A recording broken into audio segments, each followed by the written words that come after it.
Hello guys, അപ്പോൾ നമുക്ക് ഇന്ന് ബോട്ടണിയുടെ ലാസ്റ്റ് റെക്കോർഡാണ്. ബാക്കിയുള്ള റെക്കോർഡ്സിന് ഞാൻ അപ്ലോഡ് ആക്കിയിട്ടുണ്ട്. ബോട്ടണിയുടെ റെക്കോർഡിനാണ് നമ്മൾ നോക്കുന്നത്. സുവോളജി പറഞ്ഞിട്ട് സെയിം തന്നെയാണ്. ഫസ്റ്റ് സർട്ടിഫിക്കറ്റിൻ്റെ അതിൽ എഴുതുന്നതും ഇൻഡെക്സിലെല്ലാം ഞാൻ പറഞ്ഞിട്ടുള്ളതൊക്കെയാണ്. പിന്നെ പേജ് നമ്പറും ഡേറ്റും കറക്റ്റായിട്ട് ഇടുക, അങ്ങനെയൊക്കെ ഉള്ളതാണ് ശ്രദ്ധിക്കേണ്ടത്. ഇതും പെൻസിൽ വെച്ചാണ് നമ്മൾ എഴുതേണ്ടത്. പക്ഷേ എക്സ്പെരിമെൻറ്റിൻ്റെ അവിടോട്ട് വരുമ്പോഴത്തേക്ക് ഹൈറ്റില്ല, അങ്ങനെ പേപ്പർ ക്രൊമാറ്റോഗ്രഫി അങ്ങനെയുള്ള എക്സ്പെരിമെൻറ്റ്സിൻ്റെ എഴുതുന്നത് മാത്രം നമ്മൾ പേന വെച്ച് എഴുതും. ടീച്ചർ പറയും, ചിലപ്പോൾ പെൻസിൽ വെച്ച് എനിക്കറിയത്തില്ല, ഞങ്ങൾക്ക് പറഞ്ഞിരിക്കുന്നത് അത് പേന വെച്ച് എഴുതാനാണ് എക്സ്പെരിമെൻറ്റ് വരുമ്പോഴത്തേക്കും. ഇതിനകത്ത് ഞാൻ എഴുതിയേക്കുന്നത് കാണിക്കുന്നില്ല, ഞാൻ ഡ്രോയിങ്സ് മാത്രമേ കാണിക്കുന്നുള്ളൂ. അത് നിങ്ങൾക്കൊരു ഐഡിയ കിട്ടാനായിട്ടാണ് ഡ്രോയിങ്. ഇപ്പോൾ നമ്മൾ അതിനകത്ത് കാണുന്നതും വരയ്ക്കുന്നതും തമ്മിലുള്ള ഡിഫറൻസ് എങ്ങനെ ആയിരിക്കും എന്നുള്ളത്. പിന്നെ ഞാൻ വേറെ കുറച്ച് ടിപ്സ് ലാസ്റ്റിലോട്ട് വരുമ്പോൾ പറഞ്ഞുതരാം. കാരണം ഒരു ഡ്രോയിങ്ങിൽ ഒരു കാര്യം പറയാനുണ്ട്, അത് ഞാൻ വരച്ചപ്പോൾ എനിക്ക് കിട്ടിയൊരു ഐഡിയ ആണ്. നിങ്ങൾക്ക് ഹെൽപ്ഫുള്ളായിരിക്കും അതുകൊണ്ട് ആ ഡ്രോയിങ് ഉണ്ടെങ്കിൽ നിങ്ങൾക്ക്. പിന്നെ ബോക്സസൊക്കെ വരയ്ക്കാനുണ്ടെങ്കിൽ എന്ന് വെച്ചാൽ ഡ്രോയിങ്ങിൽ തന്നെ സർക്കിളും റെക്റ്റാങ്കിളൊക്കെ ഫസ്റ്റ് പ്രൊഫൈസിനൊക്കെ വരയ്ക്കാൻ കാണും ചിലപ്പോൾ. അങ്ങനെ ഉണ്ടെങ്കിൽ അത് കറക്റ്റായിട്ട് തന്നെ വരയ്ക്കുക. പിന്നെ പെൻസിൽ ഞാൻ പറഞ്ഞ പോലെ നല്ല പെൻസിൽ എഴുതാനായാലും വരയ്ക്കാനായാലും യൂസ് ആക്കാം. സ്മഡ്ജില്ലാത്ത അതൊക്കെ ഷെയ്ഡ് ചെയ്യാൻ അറിയാവുന്ന ഒരു ഷെയ്ഡ് ചെയ്യുക, അല്ലാത്തൊരു ഷെയ്ഡ് ചെയ്യേണ്ട, നീറ്റായിട്ട് വരച്ചാൽ മതി. പിന്നെ ഹെഡിങ്ങിനെല്ലാം അണ്ടർലൈൻ ചെയ്യുക. പെൻസിൽ വെച്ച് ചെയ്യണം എല്ലാം, ഡേറ്റും എല്ലാം എഴുതുന്ന പെൻസിലാണ് കേട്ടോ. ഫസ്റ്റ് ഇൻഡെക്സ് മാത്രമേ നമ്മൾ പേന വെച്ച് എഴുതത്തുള്ളൂ, ബാക്കി അക്കൗണ്ട് അകത്തോട്ടുള്ള എഴുതുന്നതെല്ലാം എഴുതുന്ന പെൻസിൽ വെച്ചാണ്. പിന്നെ സൈനൊക്കെ കിട്ടുക, ടിക്കൊക്കെ കിട്ടിയോ നോക്കുക എല്ലാ പേജിലും. സൈൻ നമ്മൾ ഡ്രോയിങ്ങിൽ മാത്രമേ ഓരോ ഡ്രോയിങ്ങിലും സൈനുണ്ട്, ടിക്ക് രണ്ടിലും കാണും, അത് നോക്കുക. പിന്നെ ലേബിൾ ചെയ്യാൻ മറക്കരുത്. ലേബിൾ ചെയ്യുമ്പോൾ കറക്റ്റ് നമ്മൾ വരയ്ക്കുന്നതും എഴുതുന്നതും കറക്റ്റായിരുന്നു നോക്കാം. പിന്നെ ചില പാർട്സിൽ നമുക്ക് ഡ്രോയിങ് ചെയ്യുമ്പോൾ തന്നെ ഇത്തിരി ഡാർക്ക്നെസ് കൂടുതലുണ്ട്. അപ്പോൾ ആ പെൻസിലൊന്ന് മറ്റേത് അത്രയ്ക്ക് ഡാർക്ക്നെസ് കൊടുക്കാതെ വരച്ചിട്ട് ആ പാർട്ടിലെല്ലാം നല്ല ഡാർക്കായിട്ട് വരയ്ക്കുക, അങ്ങനെ ശ്രദ്ധിക്കുക. പിന്നെ നല്ല സിമെട്രിക്കലായിട്ടിരിക്കാൻ നോക്കുക. ചിലതൊക്കെ ഇപ്പോൾ നമ്മൾ പൈനസ് മേൽക്കൊണ്ടൊക്കെ വരയ്ക്കുമ്പോഴത്തേക്കും ചില സൈഡ് പൊങ്ങി തന്നു, അങ്ങനെയൊന്നും പോരുത്. ഒന്നെങ്കിൽ നിങ്ങളൊന്ന് ഒരു സ്കെയിൽ വെച്ച് വരച്ചിട്ട് അങ്ങനെ നോക്കിയിട്ട് വരയ്ക്കുക. ഡ്രോയിങ് അറിയാവുന്നതൊക്കെയാണ് അങ്ങനെയല്ലോ വരയ്ക്കുന്നത്, അപ്പോൾ അങ്ങനെ നോക്കിയിട്ട് വരയ്ക്കുക. അല്ലാണ്ടായാലും വരയ്ക്കാൻ അറിയാവുന്നവരാണെങ്കിൽ കറക്റ്റായിട്ട് വരയ്ക്കുക. പിന്നെ മെയിൻ ടാസ്ക് എന്ന് പറഞ്ഞു കഴിഞ്ഞാൽ ഈ മോണോക്കോട്ട് സ്റ്റെം റൂട്ടും പിന്നെ വരയ്ക്കുന്നത്, അതിൻ്റെ മറ്റേ എൻലാർജ്ഡ് വരയ്ക്കുമല്ലോ, അത് ശ്രദ്ധിക്കുക. കാരണം അത് കുറേ ഉണ്ട്, നമ്മൾ വരയ്ക്കുമ്പോഴത്തേക്കും ഭയങ്കര ഒരു കൺഫ്യൂഷനായി പോകുന്ന സാധനം. എനിക്ക് പക്ഷേ ബോട്ടണിയുടെയോ സുവോളജിയുടെ മറ്റേ എസ്കാരസ് മാത്രം എനിക്ക് റീഡ്രോ തന്നിട്ടുള്ളായിരുന്നു. ബോട്ടണിയുടെ ഇതിനകത്ത് ഇതാണ് തന്നത്, റൂട്ടിൻ്റെ അതിൻ്റെ ഒരെണ്ണം എനിക്ക് തന്നു. ഡൈക്കോട്ട് റൂട്ടാണോ ഏതോ ഒരെണ്ണം എനിക്ക് അതാണ് തോന്നുന്നു. ഡൈക്കോട്ട് റൂട്ടിൻ്റെ കുറച്ചും കൂടെ ഒരു ഡാർക്ക്നെസ് പറഞ്ഞതെന്ന് പറഞ്ഞാൽ പരസ്യ ലൈറ്റായി പോയി എന്ന് പറഞ്ഞിട്ട് എനിക്ക് ഒന്നുകൂടെ റീഡ്രോ വന്നായിരുന്നു.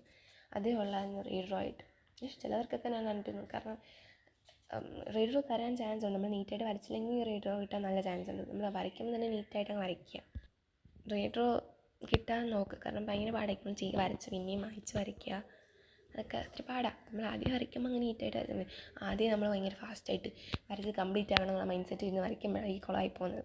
നീറ്റായിട്ട് പയ്യെ ഓരോന്ന് ഇപ്പോൾ വെക്കേഷൻ ആണെങ്കിൽ ഒരു ദിവസം ഒന്ന് വരച്ചാൽ മതി. എല്ലാത്തിൻ്റെയും റെക്കോർഡ് ചെയ്യുന്നത് ഒരു പേജ് വെച്ചിൽ എഴുതിയാൽ മതി, തീരും. എല്ലാം ഒരുമിച്ച് അങ്ങ് എഴുതാൻ നിൽക്കുക. പിന്നെ നമ്മൾ ഈ ആന്തറിൻ്റെ വരുമ്പോൾ നമ്മൾ പ്രാക്ടിക്കലിൽ എഴുതുമ്പം അതിനകത്ത് വരയ്ക്കാൻ കാണും, ആന്തറിൻ്റെ ചെയ്യിപ്പിച്ചിട്ട് നമ്മൾ വരപ്പിക്കുക. അതിനകത്ത് 2 ഇമേജും ചിലപ്പോൾ വരയ്ക്കാൻ പറ്റും, ചിലപ്പോൾ ഒന്നായിരിക്കും.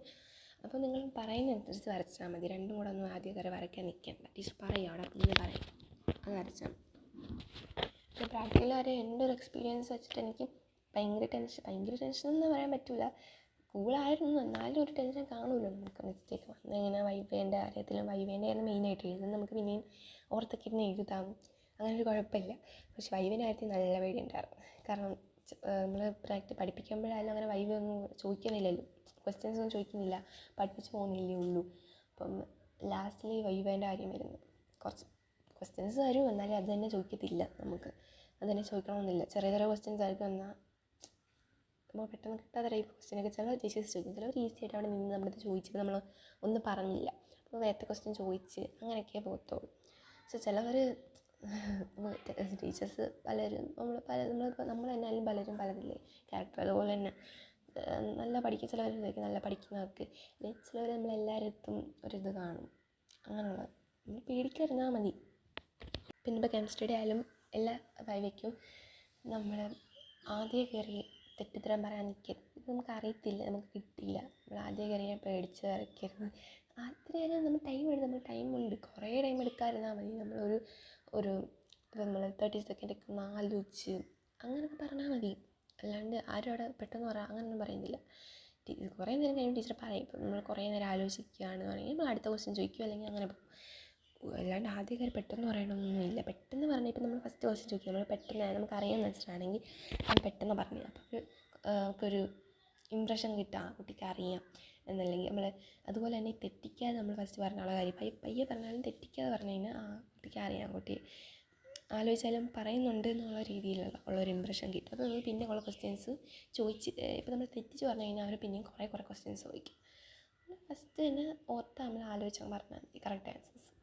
അറിയത്തില്ല എന്നുണ്ടെങ്കിൽ നമ്മൾ ഇപ്പോൾ കുറേ നേരം നമ്മൾ ആലോചിച്ച് അവർ പിന്നെ നമുക്ക് ടൈം തരും. നമ്മൾ അറിയത്തില്ല നമ്മൾ ഇത്ര ചിന്തിച്ചാണ്, അപ്പം ടീച്ചർ പറയാം കാര്യത്തിൽ ടീച്ചർ അവർ വേറെ ക്വസ്റ്റ്യൻ ചോദിക്കും.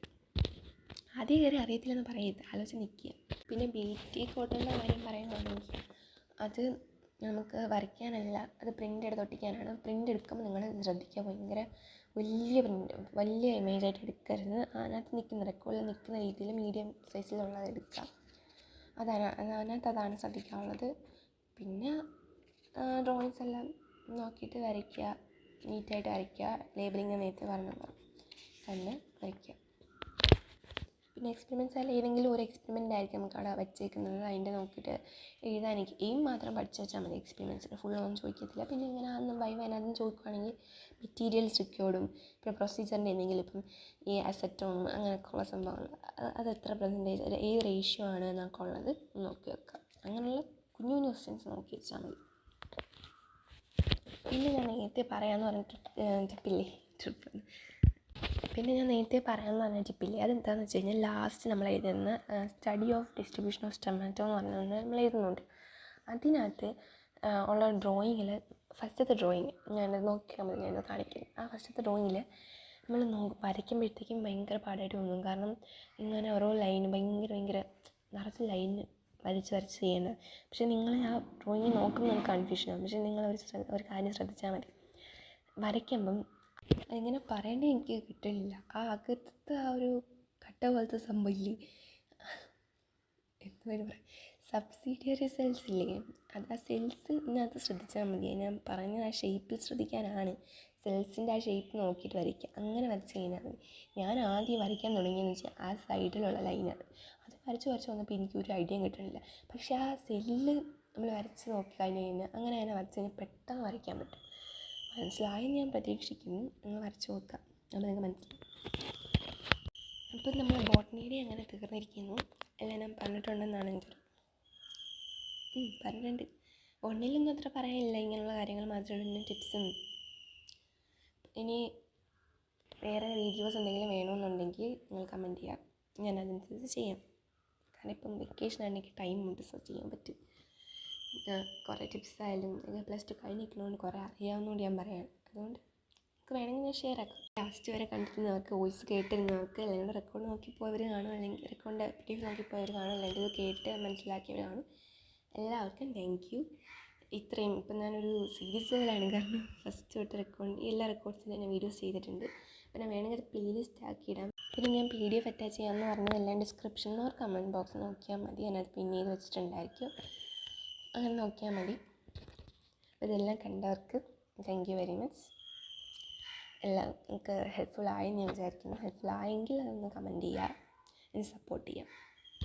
പിന്നെ ഞാൻ ആദ്യത്തെ വീഡിയോ പറഞ്ഞിട്ടുണ്ടായിരുന്നു, നിങ്ങൾക്ക് ഇതിൻ്റെ സ്റ്റഡി മെറ്റീരിയൽസ് എന്ന് വെച്ചാൽ പ്രാക്ടിക്കലിൻ്റെ സ്റ്റഡി മെറ്റീരിയൽസ് വേണമെന്നുണ്ടെങ്കിൽ, സ്റ്റഡി മെറ്റീരിയൽ എന്ന് പറഞ്ഞാൽ പ്രിൻ്റ് നല്ല മാനുവലും അങ്ങനെയുള്ള സംഭവങ്ങളൊക്കെ വേണമെന്നുണ്ടെങ്കിൽ, പഠിക്കാനുള്ളതൊക്കെ ഉണ്ട്, എന്തെങ്കിലും ഉണ്ട് അതെല്ലാം പറഞ്ഞ് അത് വേണമെന്നുണ്ടെങ്കിൽ നിങ്ങൾ കമൻറ്റ് ചെയ്യാൻ വീഡിയോ ആയിട്ട് ചെയ്യാം, അല്ലെങ്കിൽ PDF അറ്റാച്ച് ചെയ്യാം, എന്താണെന്ന് വെച്ചാൽ ഞാൻ ചെയ്യാം.